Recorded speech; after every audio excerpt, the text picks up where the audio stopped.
Assalamu alaikum wa rahmatullahi wa barakatuh, mes chers frères et sœurs. Aujourd'hui, Inch'Allah, nous allons parler du noble Coran.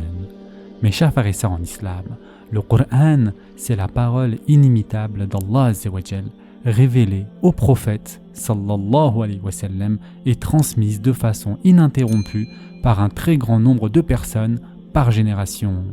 Par ailleurs, sa récitation est un acte d'adoration. Mes chers frères et sœurs en islam, le fait que le Coran soit la parole inimitable d'Allah Azza wa Jal signifie que ce n'est pas la parole d'un être humain, ni celle d'un djinn, ni d'un ange ou d'un prophète.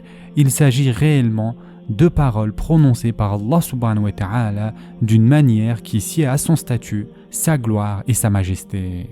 Le Coran a été révélé au prophète sallallahu alayhi wa sallam, tout comme les feuillets ont été révélés à Ibrahim alayhi salam, la Torah à Moussa alayhi salam et les évangiles à Isa alayhi salam.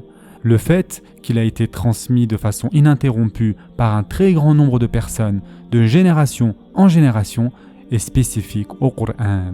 Quant au fait que sa récitation est un acte d'adoration, cela signifie que réciter un hadith qudsi n'est pas un acte d'adoration, même si ces paroles sont attribuées à Allah subhanahu wa ta'ala. Voyons maintenant, mes chers frères et sœurs, les autres noms du Coran. Allah subhanahu wa ta'ala a attribué de nombreux noms au Coran, plus de 50, dont les plus connus sont le livre, Al-Kitab, du fait qu'il regroupe des récits, des prescriptions et des informations spécifiques. Il y a aussi le rappel, Al-Dhikr, car c'est en effet un livre riche en conseils, avertissements et narrations concernant les communautés antérieures. Il y a aussi le discernement, Al-Furqan, car il permet aux croyants de distinguer le bien du mal et leur confère ainsi force et honneur. Mes chers frères et sœurs en islam, le Coran est le dernier des livres révélés et en constitue le sceau. Il en est également le plus long, le plus universel et il prévaut sur tous les livres précédents. Et en effet, Allah Azza wa Jal dit à ce sujet dans le Coran « Et sur toi, Mohammed, nous avons fait descendre le livre avec la vérité pour confirmer le livre qui était là avant lui et pour prévaloir sur lui. Juge donc parmi eux, d'après ce qu'Allah a fait descendre, ne suis pas leur passion, loin de la vérité qui t'est venue. » Surat Al-Ma'ida, verset 48. Allah subhanahu wa ta'ala a dit aussi « Ce Coran n'est nullement à être forgé en dehors d'Allah, mais c'est la confirmation de ce qui existait déjà avant lui, et l'exposé détaillé du livre en quoi il n'y a pas de doute, venu du Seigneur de l'univers. » Surat Yunus, verset 37. Et enfin, Allah Azza wa Jal dit « Dans leur récit, il y a certes une leçon pour les gens doués d'intelligence.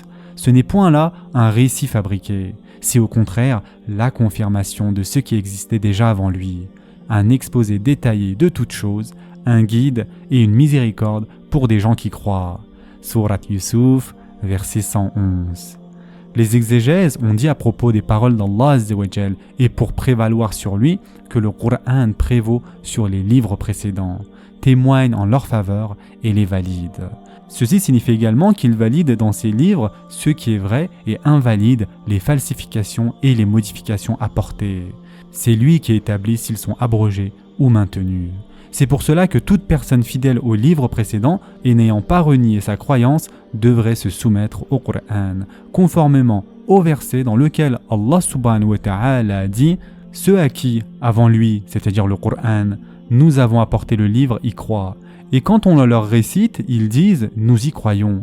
Ceci est bien la vérité émanant de notre Seigneur. Déjà avant son arrivée, nous étions soumis. » Surat Al-Qasas, versets 52 et 53.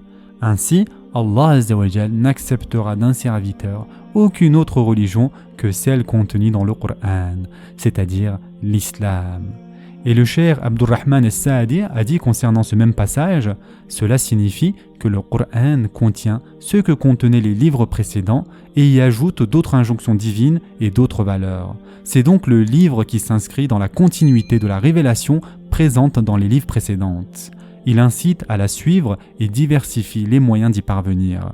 C'est également le livre qui réunit les récits des peuples anciens et futurs, les lois, la sagesse et des jugements apparaissant dans les livres précédents. S'il valide certains de ces éléments issus des livres précédents, alors ils sont valides et s'il en invalide d'autres, cela signifie qu'ils ont été falsifiés et modifiés, car s'ils provenaient d'Allah Azza wa Jal, ils ne seraient pas en contradiction avec ce qui est dans le Coran. Par ailleurs, le Coran est le dernier message d'Allah subhanahu wa ta'ala à l'intention de toute l'humanité et concerne même les djinns, contrairement aux autres livres qui étaient adressés à des peuples bien déterminés et à des périodes déterminées.